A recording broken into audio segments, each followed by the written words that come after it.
নমস্কার বন্ধুরা, আজ আমি তোমাদের একটা মজার গল্প শোনাব। এটা হলো ছোট্ট টুনটুনির অসাধারণ একটা দিনের গল্প। টুনটুনি ছিল খুব চঞ্চল একটা মেয়ে। সে স্কুলে যাওয়ার সময় রোজ তার মাকে জিজ্ঞেস করত, মা, আজ কি খাবার দিয়েছ টিফিনে? মাও রোজ হেসে বলতো, যা, খুলে দেখ। একদিন সকালে টুনটুনি তার টিফিন বক্স খুলে দেখল সেখানে রয়েছে একটা হাসি। হ্যাঁ, ঠিক শুনেছ, একটা হাসি। মা রুটির ওপর টমেটো, কুকুম্বার আর মাখন দিয়ে একটা হাসি মুখের ছবি বানিয়ে দিয়েছিলেন। টুনটুনি এত খুশি হয়ে গেল যে সে স্কুলে গিয়ে সবার আগে তার বন্ধুদের দেখালো। তার বন্ধুরাও খুব অবাক হয়ে গেল। তারপর শুরু হলো মজার ব্যাপার। প্রত্যেক বন্ধু তাদের টিফিন বক্সে নতুন নতুন ছবি বানাতে শুরু করলো। কেউ বানালো চাঁদের মুখ, কেউ বানালো ফুলের ছবি, আবার কেউ বানালো রঙিন প্রজাপতি। টিফিনের সময়টা হয়ে উঠল দিনের সবচেয়ে আনন্দময় সময়।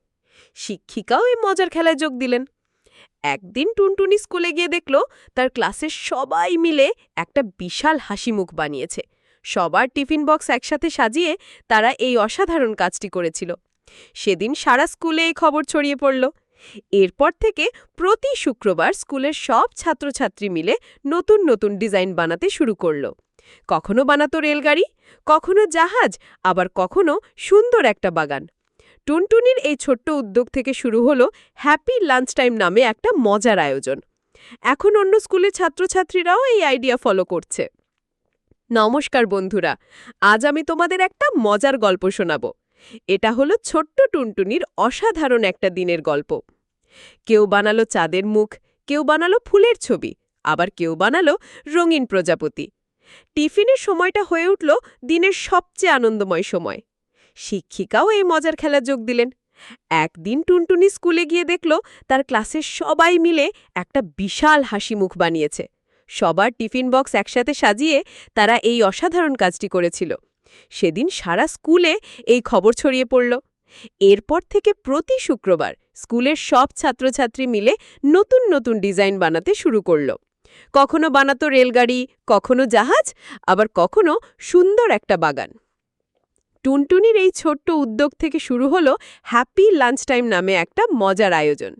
এখন অন্য স্কুলের ছাত্রছাত্রীরাও এই আইডিয়া ফলো করছে।